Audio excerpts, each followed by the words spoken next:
Hello everyone, this is Ponderosa North for the love of Bonanza. Today is going to be a little bit short and sweet, but it's something worth mentioning, I think, and that is Hoss Cartwright, and I call them Hossisms. Now, I never understood why Hoss spoke the way he spoke, or had these little expressions that he had.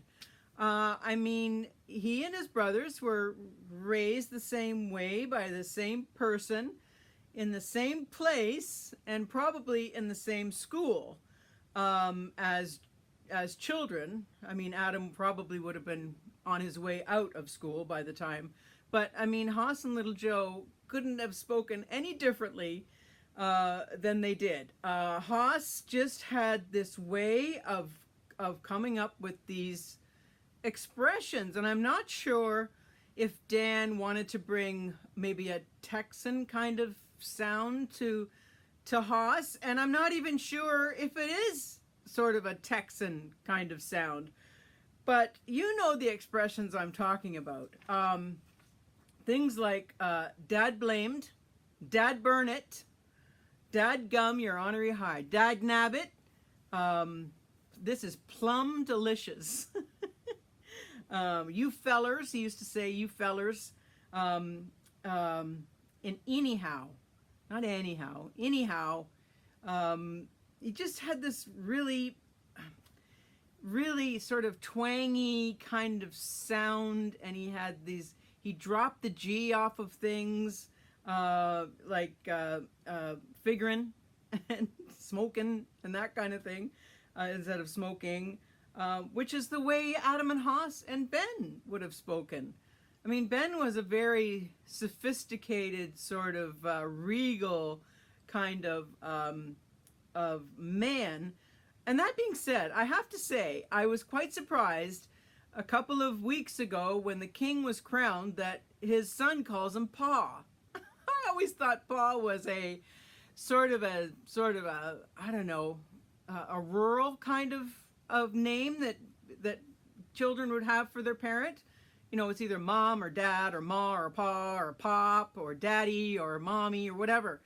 But I always thought Pa was more of a rural kind of thing, but it turns out it's quite regal because Prince William calls King Charles Pa, short for Papa, I'm sure. But I thought that was fascinating because it turns out that it's not rural at all. It goes back to royalty, for heaven's sake. Anyway, back to Hossisms.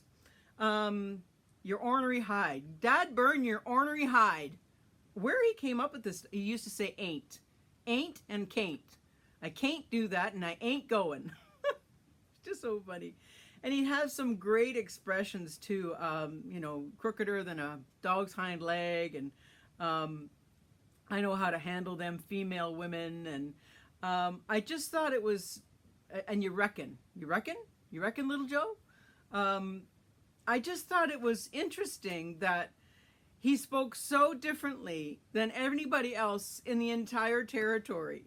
Hoss was Hoss, and this is the way he was going to speak.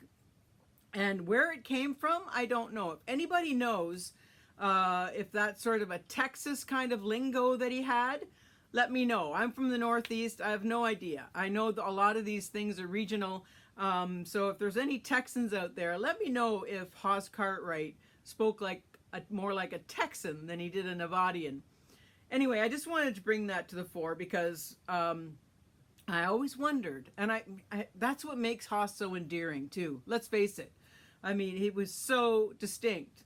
The way he spoke and the way he communicated, and made him so funny and comical, and just he was just adorable. Let's face it, Hoss Cartwright was adorable. So that's it for today's Ponderosa North for the love of Bonanza. Short and sweet, but we'll see you next time. Bye for now.